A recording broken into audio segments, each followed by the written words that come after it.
Assalamualaikum warahmatullahi wabarakatuh. Halo, selamat pagi anak-anak kelas 5 Jupiter. Bagaimana kabarnya hari ini? Semoga selalu sehat, semangat, dan bahagia ya. Baik, di sini bersama dengan Pak Bekti, kita akan sama-sama belajar mengenai tema 1, subtema 3, pembelajaran 3 dan 4. Nah, sebelum kita belajar, jangan lupa anak-anak silahkan persiapkan dulu bukunya. Ya, bukunya sudah siap? Oke, betul sekali anak-anak sudah menyiapkan buku pena A dan juga buku tema 1 Kemendikbud. Nah, sebelum belajar, jangan lupa juga kita berdoa dulu ya. Tangan ditengadahkan, kepala ditundukkan, berdoa dengan khusyuk. Doa tambah ilmu. Bismillahirrahmanirrahim. Raditu billahi robba wa bil islami dinan wa bi Muhammadin nabiyya wa rasulah. Rabbi zidni ilma warzuqni fahma. Amin ya rabbal alamin. Baik anak-anak, coba sekarang perhatikan gambar berikut ini. Apa yang anak-anak dapatkan dari gambar yang Bapak kita ditampilkan?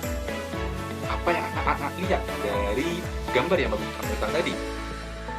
Iya, betul sekali. Itu adalah peta Indonesia. Nah, dari peta Indonesia itu, apa yang anak-anak dapatkan ya? Betul sekali.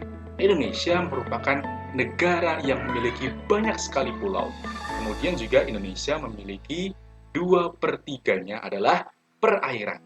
Sehingga Indonesia disebut sebagai negara maritim. Apa itu negara maritim? Ada yang tahu anak-anak?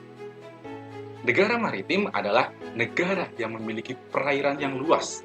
Nah, luasnya perairan yang ada di Indonesia ini berpengaruh juga terhadap mata pencaharian orang-orang yang berada di pesisir pantai. Masyarakat yang tinggal di daerah pesisir biasanya memiliki mata pencaharian sebagai apa saja anak-anak coba?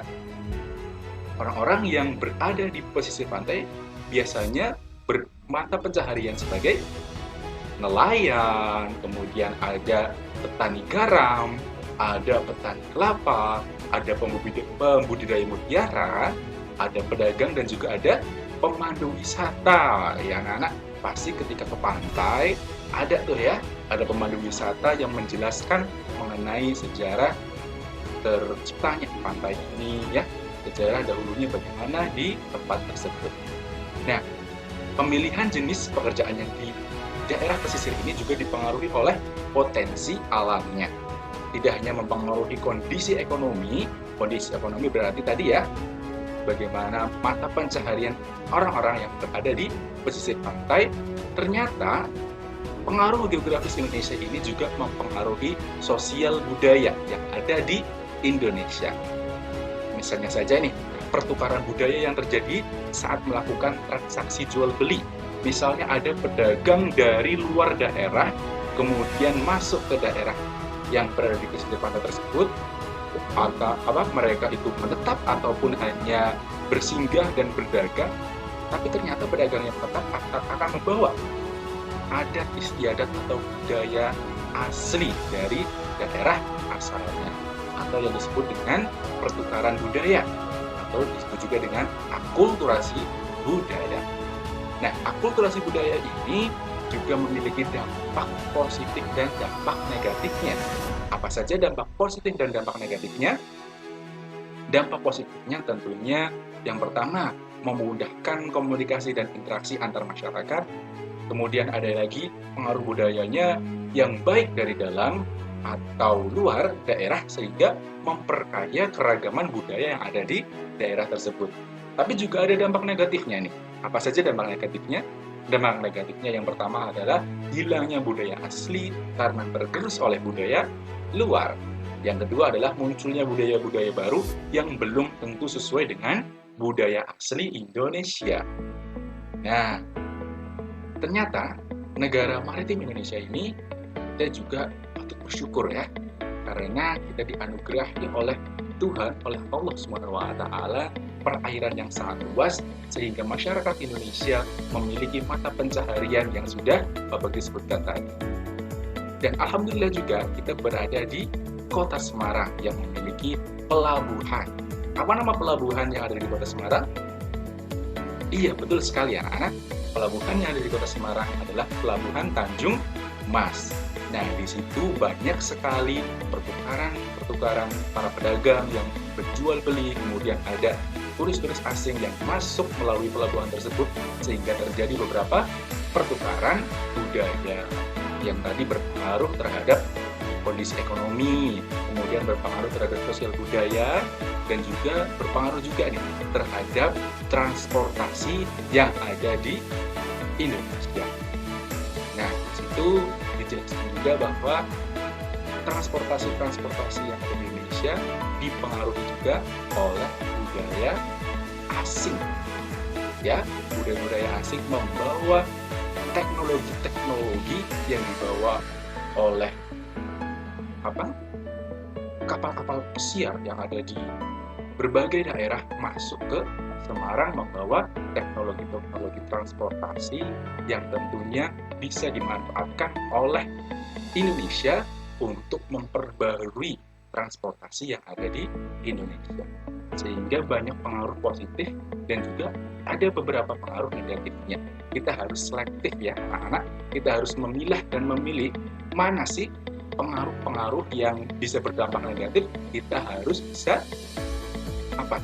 membentengi diri untuk tidak terjerumus terhadap pengaruh negatif yang ada karena pertukaran tadi. Ada pertukaran budaya dan juga ada pertukaran alat transportasi.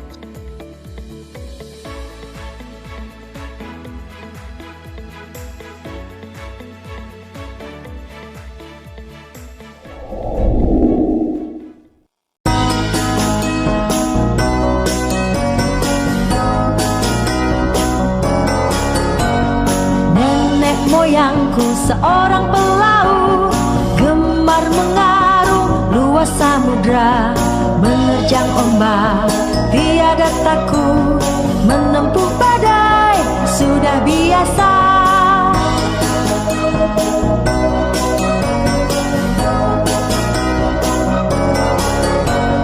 Angin bertiup, layar terkembang, ombak berdebar di tepi pantai. Pemuda berani bangkit sekarang, ke laut kita beramai-ramai.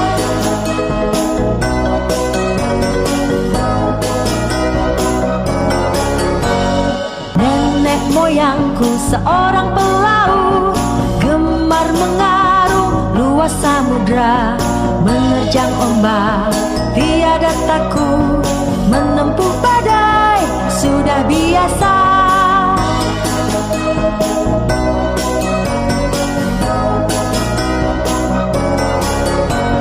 Angin bertiup, layar terkembang, ombak berdebar di tepi pantai. Pemuda berani bangkit sekarang, ke laut kita beramai-ramai.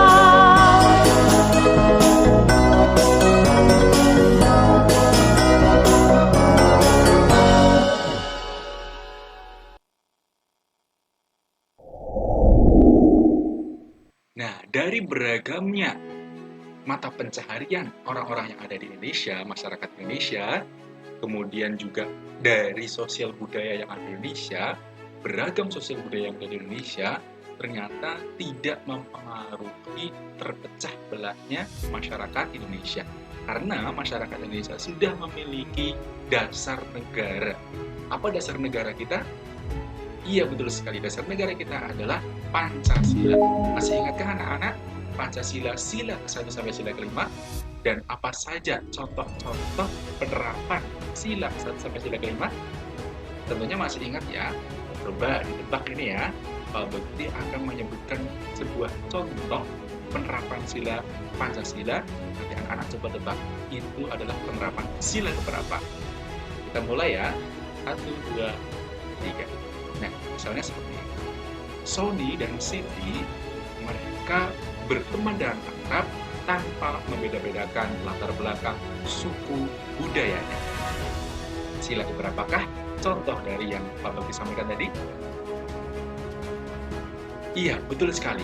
Itu adalah penerapan sila Pancasila ketiga, yaitu Persatuan Indonesia.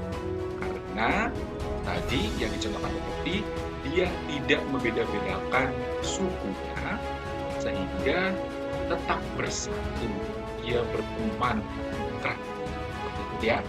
Kemudian contoh yang kedua, Beni dan Ani sama-sama ingin menyumbangkan sebagian uang jajannya untuk membantu temannya yang sedang kesusahan karena temannya itu tidak bisa membeli pensil.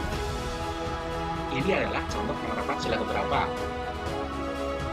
Iya, betul sekali. Ini adalah contoh penerapan sila kedua Pancasila. Karena di sini Beni dan Ani memiliki jiwa kemanusiaan yang tinggi, jiwa ingin menolong temannya yang sedang kesusahan. Nah, nanti anak-anak coba dikerjakan di buku, ada beberapa contoh dari penerapan sila Pancasila. Anak-anak coba tebak, itu penerapan contoh Pancasila sila keberapa? Oke anak-anak, siap ya? Oke, sekian dulu pembelajaran kita kali ini. Kita lanjutkan pembelajaran ke-5 dan 6 esok hari. Sekian yang dapat Pak Bagi sampaikan. Mohon maaf apabila ada tutur kata yang kurang berkenan. Pak Bagi, maaf ya. Assalamualaikum warahmatullahi wabarakatuh.